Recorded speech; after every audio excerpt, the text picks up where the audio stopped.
Conságrate a Dios cada mañana. Haz de esto tu primer trabajo. Por la mañana, oh Señor, elevo a ti mi voz, a tu buen nombre doy loor, con gratitud mi Dios. Buenos días, Señor Jesús. Bienvenidos a su programa de hoy. Esperemos que las reflexiones de este día puedan acompañarlos en todas sus actividades. Dijo David: en paz me acostaré y asimismo dormiré, porque solo tú, Jehová, me haces vivir confiado. Y ahora con ustedes el pastor Eberto García.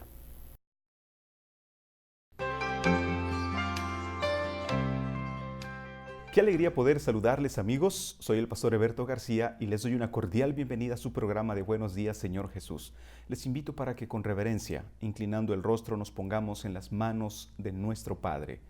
Querido Dios y Padre nuestro, qué maravilloso saber que contamos contigo, que podemos colocar nuestros pesares, nuestras preocupaciones en tus manos, confiando que nos ayudarás. Coloco entonces en tus manos a cada uno de nuestros amigos frente a la pantalla. Ruego en el nombre de Jesús que escuches cada petición, que sanes cada corazón y fortalezcas cada voluntad. Lo rogamos en el nombre del Señor Jesucristo. Amén. Amigos, el texto para hoy está en el primer libro de Samuel, capítulo 3, versículo 13. Y le mostraré que yo juzgaré a su casa para siempre, por la iniquidad que él sabe, porque sus hijos han blasfemado a Dios y él no los ha estorbado. Este pasaje es un pasaje triste que habla de la paternidad que Elí tuvo para con sus hijos. Sus hijos eran rebeldes, desafiaban la autoridad de Dios, menospreciaban el servicio sacerdotal y a causa de su mal testimonio el pueblo era también infiel. De hecho, esa actitud que tenían hacia el pueblo los envalentonaba más y el mismo pueblo terminaba siguiendo sus pisadas, las pisadas de estos hijos infieles. El texto nos dice con claridad que desafortunadamente el padre, el sacerdote Elí, aún sabiendo de todos los desórdenes que sus hijos causaban, el texto dice que él no los disciplinaba, no les impedía comportarse de esa forma. Y en el mensaje de hoy, amigos, veremos cómo el papel de padres es insustituible cuando hablamos de disciplina. El papel que los padres jugamos, amigos, es un papel tan determinante que no se lo podemos confiar a las demás personas. Podemos enviar a nuestros hijos a la escuela. Ellos aprenderán a leer, aprenderán a escribir, aprenderán ortografía, matemáticas, lo que usted quiera. Pero educarlos para el futuro es tarea de nosotros como padres. Específicamente, en el mensaje de hoy veremos 3 trampas que en esa tarea de educarlos entorpecen el alcance de las metas que podemos tener para nuestros hijos. 3 trampas importantes. La primera de ellas, el legalismo. La segunda, el control. Y la tercera, el dolor causado por la violencia y el abuso. Hablemos de la primer trampa. La primer trampa se llama legalismo. ¿Qué cosa es el legalismo? El legalismo está más preocupado por las apariencias. Y cuando hablamos de la educación de nuestros hijos, ustedes se van a dar cuenta que la gente tiende a juzgar, nosotros tendemos a juzgar a nuestros niños por la manera en que ellos se comportan. De ahí que entonces, a veces preocupados por lo que los demás digan acerca de nosotros, entonces echamos mano del legalismo, preocupados más por el aspecto externo, y entonces sometemos a nuestros hijos a una obediencia rigurosa, porque ahora nosotros estamos más preocupados por lo que otros dirán que por la real educación de nuestros hijos. Así, amigos, el resultado es que los niños comienzan a sentir que su conducta es más importante que la actitud y caen en este problema de la apariencia. Mire lo que el texto nos dice en Romanos 5:8. Romanos 5:8, un texto que nos enseña la contraparte del legalismo. Mire lo que nos dice, Romanos 5:8.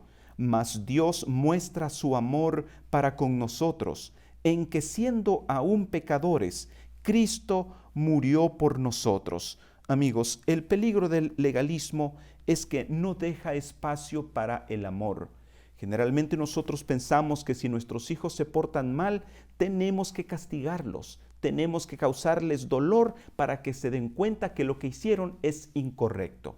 Sin embargo, hay un principio fundamental en las personas especialistas en el área de educación. Por ejemplo, el mensaje de hoy está basado en el libro de Kay Kusma que se titula Los primeros 7 años.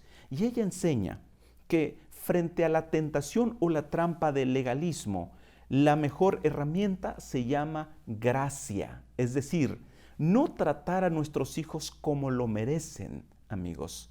No tratarlos como ellos se lo merecen por las malas acciones que puedan cometer. Eso se llama gracia. Y ustedes pueden darse cuenta que ese es un principio engendrado por Dios en el corazón. Dios no nos trata como nos lo merecemos. Incluso nosotros siendo pecadores, Dios nos mira y da a su Hijo para morir por nosotros. Hace poco ocurrió un incidente en mi familia.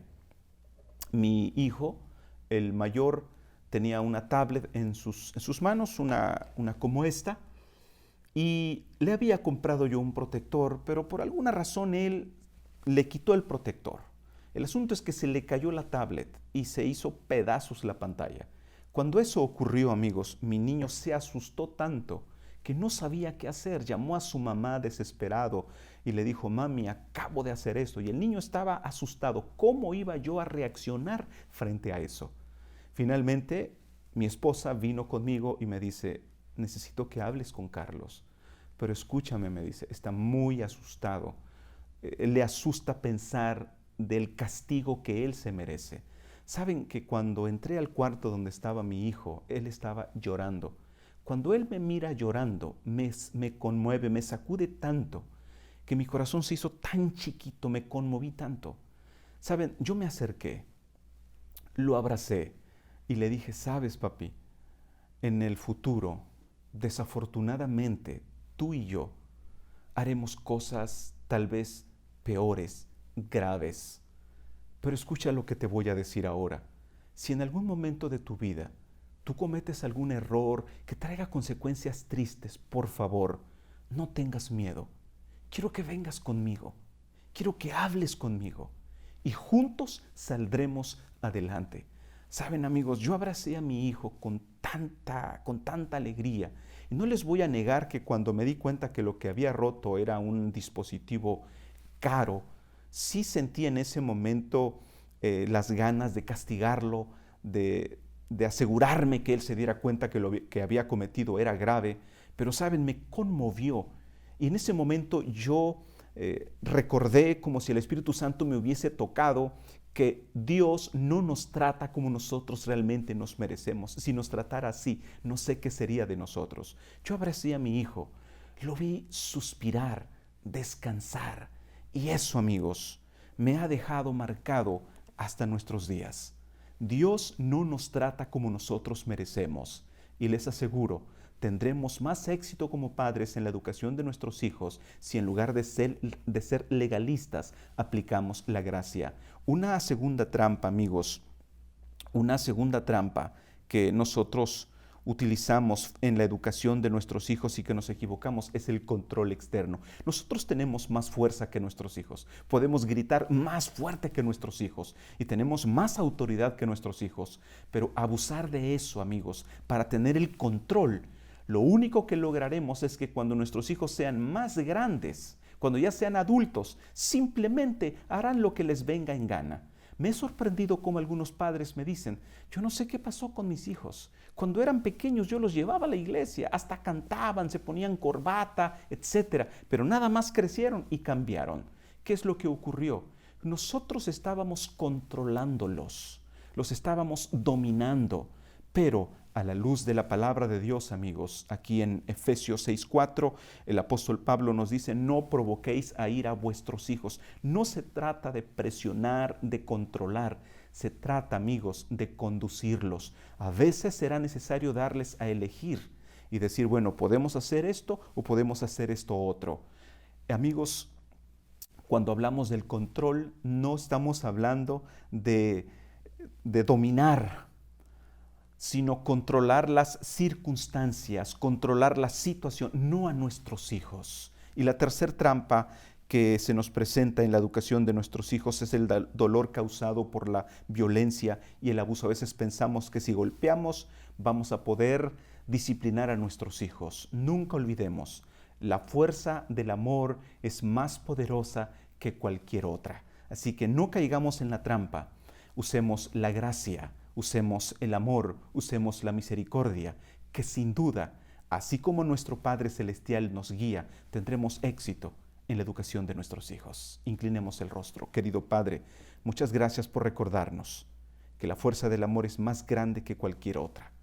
Muchas gracias por recordarnos que la gracia es una influencia poderosa que también transforma. Por favor, ayúdanos, así como tú has sido misericordioso con nosotros y has usado tu gracia, podamos hacerlo en la educación de nuestros hijos. Lo rogamos en el nombre de Jesús. Amén.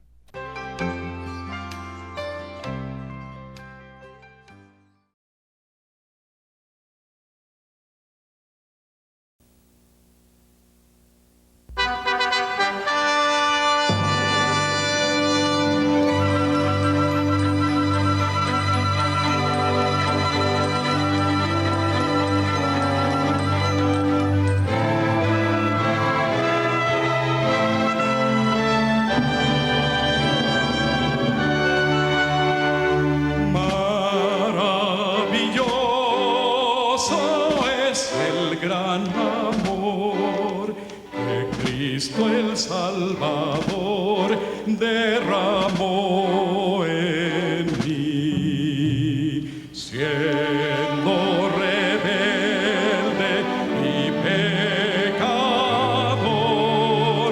yo de su muerte causa fui. Grande, sublime, inmensurable amor, por mí murió el Salvador. Oh, maravilla de su amor, por mí murió el Salvador.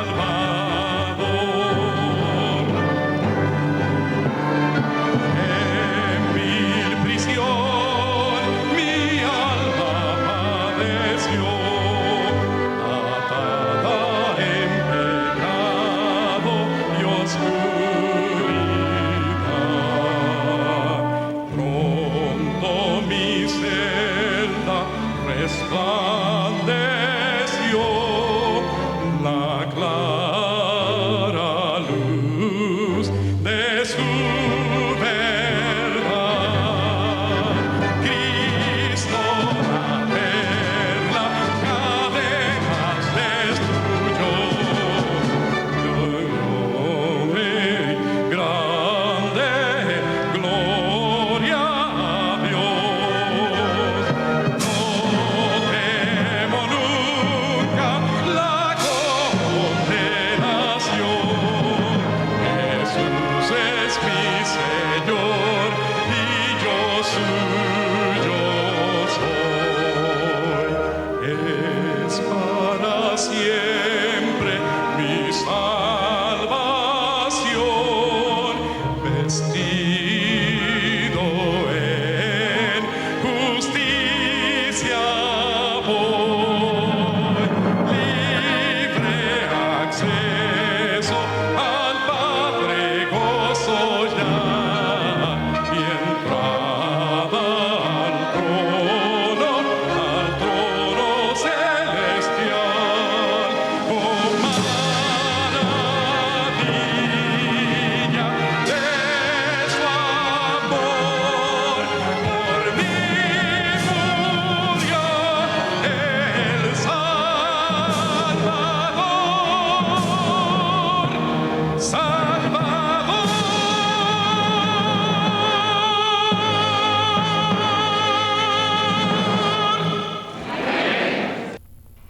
Me alegra poder compartir algunos pensamientos con ustedes esta mañana.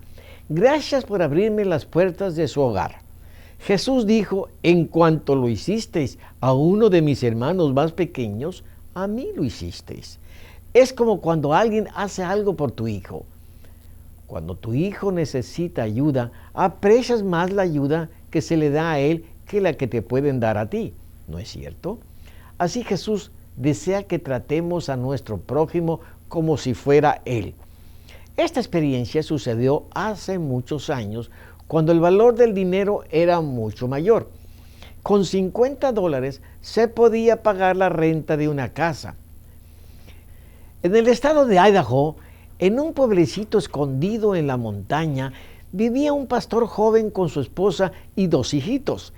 Pastoreaba la pequeña iglesia y ocupaba los 4 cuartitos detrás del templo que él mismo había construido. No ganaba mucho, pues el diezmo apenas llegaba a 50 centavos cada semana, y eso es lo que él recibía como pastor. Pero tenían una hortaliza en la que se cosechaban verduras y frutas para comer. Y a veces los feligreses les traían ofrendas de comida, lo cual el pastor agradecía. Se anunció una campaña de conferencias y el evangelista llegó al pueblo. Los hermanos habían estado orando por los que asistirían, especialmente por el borracho del pueblo, que era un gran incrédulo. Era un invierno, y en invierno había estado nevando y hacía mucho frío. El pastor se había levantado temprano para encender el calentador de leña y que el templo estuviese calientito cuando llegara la gente. Unos minutos más tarde, cuando el pastor volvió al templo, vio frente al calentador un muchachito harapiento, tratando de calentar sus piececitos. Sus zapatitos estaban llenos de hoyos y se veían sus deditos helados, ya que había caminado sobre la nieve. El pastor lo reconoció como el hijo del borracho. Llamó a su esposa y le dijo, querida, lleva a este niño a casa y seca sus zapatos mientras se le calientan sus piececitos. Al poco rato regresó el niño sin zapatos, pero con un par de calcetines del hijo del pastor. Había 2 personas en la congregación que podían resolver el problema de los zapatos rotos. El dueño del aserradero, que tenía bastante dinero, y la dueña de muchas de las propiedades alrededor de la iglesia. También tenía bastante dinero. Cualquiera de las 2 podría compartir un par de zapatos para el niño sin que les ocasionara algún problema. Pero terminado el culto, ambos regresaron pronto a sus hogares. El pastor notó que su esposa había vuelto con los zapatos del niño bien sequecitos, pero aún rotos. Estaba por ponérselos cuando ella vio a su hijito parado al lado de ella y le miró los pies. Oh, no, pensó el pastor, los zapatos de mi hijo no. ¿Por qué no hizo nada el dueño del aserradero? ¿Por qué no le compró zapatos la dueña de las tierras? ¿Por qué nosotros, que no tenemos ni con qué vestir a nuestro nuevo bebé, no podemos comprar otros zapatos para Jimmy? Pero el pastor sabía que no podían dejar al niño caminar entre la nieve sin zapatos. Su esposa dijo a su hijo, Jimmy, tus zapatos le quedarán bien, quítatelos. Tú no lo necesitas tanto como él. ¿Y qué voy a hacer sin zapatos?, preguntó Jimmy. No te preocupes, hijito. Jesús dijo, dad y se os dará. Jesús te dará otros, le contestó su mamá. Jimmy se quitó los zapatos y ella se los puso al niño. El niño le dio las gracias y se fue feliz a su casa. El pastor sabía que habían hecho lo correcto, aunque le preocupaban los zapatos para Jimmy. Al día siguiente, llegó una carta de la suegra del pastor con un billete de $20 y una nota que decía, para lo que les puedan servir. Alegres agradecieron a Dios por su cuidado. ¿Alcanzará para mis zapatos nuevos?, quiso saber Jimmy y contestó, por supuesto, contestó su mamá, y para muchas otras cosas que necesitamos. De repente, la esposa del pastor se puso seria. y su esposo supo que ella estaba pensando lo mismo que él. Dijo el pastor a su esposa: ¿por qué no le damos al evangelista la mitad? Él tiene gastos que pagar y sé que le hace falta. Su esposa contestó: entonces creo que se lo debemos dar todo, le hará falta. El pastor sabía que eso es lo que Dios quería que hicieran, así que fue a buscar al evangelista y le ofreció la mitad del dinero. El evangelista sabía que el pastor no tenía mucho dinero y no quiso tomarlo. El pastor se sintió aliviado, pero pensó: Dios quiere que se le dé todo y obediencia a medias no es suficiente. Entonces le dijo al evangelista: por favor, tómelo todo. El Señor me dijo que se lo diera. Bueno, si el Señor le dijo que me lo diera, entonces lo aceptaré, dijo el evangelista, y agradeció a Dios por suplir sus necesidades. El pastor no sabía cómo iba a hacer frente a los gastos de su familia, pero se sentía contento por haber ayudado al evangelista. Al día siguiente, el pastor recibió un sobre de alguien que no conocía con un cheque de $50. El pastor nunca había visto tanto dinero junto. La carta que decía: el Señor me dijo que usted necesitaría este dinero y que me levantara enseguida para enviárselo. Yo pensé hacerlo en la mañana, pero el Señor me dijo que lo hiciera ahora mismo y ya no pude dormir. Así que me levanté de la cama para escribirle estas líneas. Cuán agradecidos estaba el pastor y su esposa. Primero, Dios había convertido los zapatos de Jimmy en un billete de $20 y después convirtió el billete de $20 en un cheque de 50.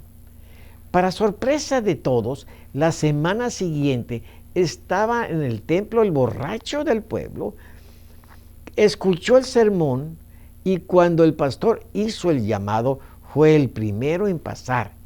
La congregación se gozó mucho al ver contestadas sus oraciones. Cuando terminó el servicio, el borracho se acercó al pastor y le dijo: Pastor Allen, a mí no me interesaba ni Dios ni los pastores. Yo hablaba mal de usted y hasta lo quise lastimar. Pero cuando una persona ama tanto como para quitarle los zapatos de los pies de su hijo y colocarlos en los pies de mi niño, entonces ya no pude rechazar más a Dios y tuve que venir a Él. Dios usó una ofrenda de sacrificio y la fe y obediencia del pastor y su esposa para suplir sus propias necesidades, las necesidades del evangelista y para la salvación de muchas almas. Amigos, imitemos a Jesús haciendo por otros todo el bien que esté a nuestro alcance y los demás notarán que somos seguidores de Jesús. Que Dios los bendiga. Les espero en el siguiente segmento, Momentos de Reflexión. Gracias por acompañarnos hoy. La mayoría de las iglesias tienen culto de oración esta noche. No olvide llevar sus peticiones y agradecimientos a Dios. Él se agrada cuando somos agradecidos. Si usted no tiene a dónde asistir y le gustaría reunirse con nosotros, llame a nuestro teléfono que aparece en pantalla y le diremos dónde nos estamos reuniendo. También en pantalla puede ver los capítulos de la Biblia para hoy. Le felicito por continuar con la lectura sistemática de la palabra de Dios. Nos despedimos esperándoles mañana y que Dios les bendiga.